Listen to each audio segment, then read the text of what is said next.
So there's something unique about Cognomovement that I always think it's kind of funny, actually, where we're in a way confusing the nervous system to break the neurological pattern or break a pattern.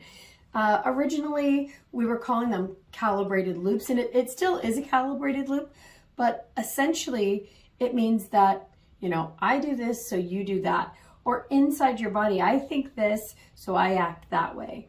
I feel this, so I act this way. So it's kind of a round and round thing.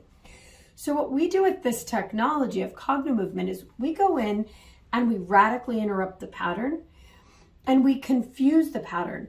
So as you're living that pattern out through feeling it, experiencing it, we literally have you walk through the pattern in a way that's never been done before. Your body has never experienced that issue, that problem, while you're moving a ball around, while you're moving it through your body's own natural systems for creating change, while you're sorting through files in your brain. So while you're doing that, the pattern literally starts to disintegrate, fall apart, and it just can't find itself again. So in a way that always cracks me up, that we're confusing the pattern. Once that pattern collapses, the brain just doesn't care about it anymore.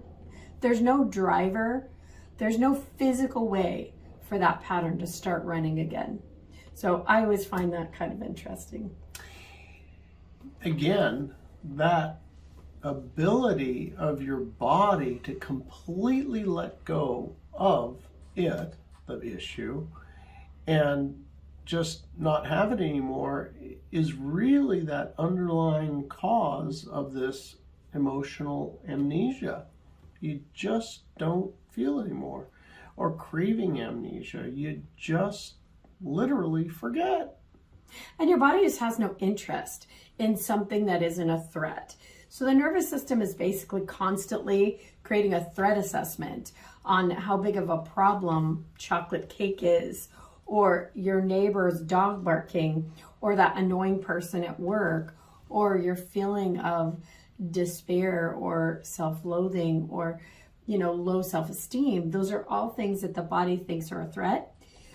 Once your body doesn't have the sensation around it anymore, the pattern's broken, the brain doesn't care about it. It forgets that it was ever an issue. There's no threat, so there's nothing to be aware of. So we are always talking about that we're turning out the fire, putting out the fire of the nervous system, and just creating peace in the body, harmony. We're not really making the body do anything other than something it wouldn't do naturally. It is natural, but nobody knew how to do it. So the combination of these particular moves will cause the brain, different parts of it, to have a look at this problem. And with that, you're going to get the release. How often do you find yourself maybe doing a back bend while hating your whoever, right?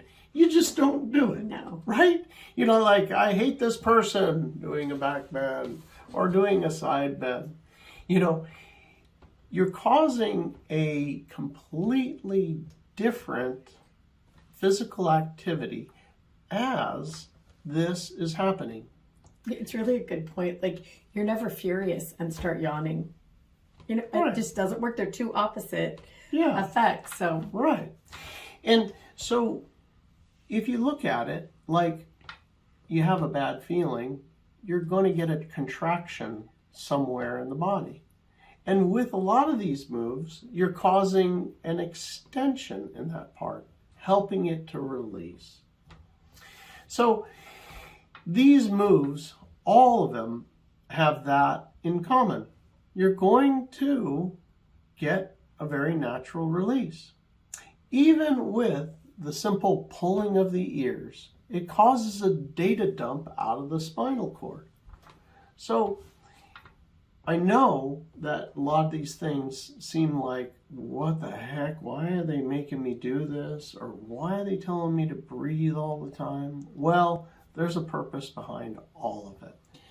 And it works. What's great about it is once the body gets used to or figures out that it can release things that are really gobbling a massive amount of energy. I mean, that's the thing to understand. These big patterns in our body, the problems, the chronic thoughts, the worry, the stress, they just chow down on our energy, absorbing it all, using it, preventing the body from healing, from thinking well, from moving correctly, from being able to have really great logic, or to be able to study, to focus for creativity.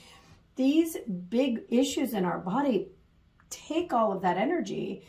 And then when they're released, when they're no longer there, the body redistributes the energy back to your frontal lobe. So you think and you get smarter and you get faster and you get quicker, and creativity flourishes and focus is better. And the body's able to actually relax. You're able to take a deep breath. You're able to smile. You're able to enjoy life again, because the body's not tied up, having its energy tied up with these problems that are really unresourceful. They never resolve. They're just round and round and round, getting bigger and bigger, gobbling energy. But once they're relieved, the body just relaxes. It just makes every part of life easier.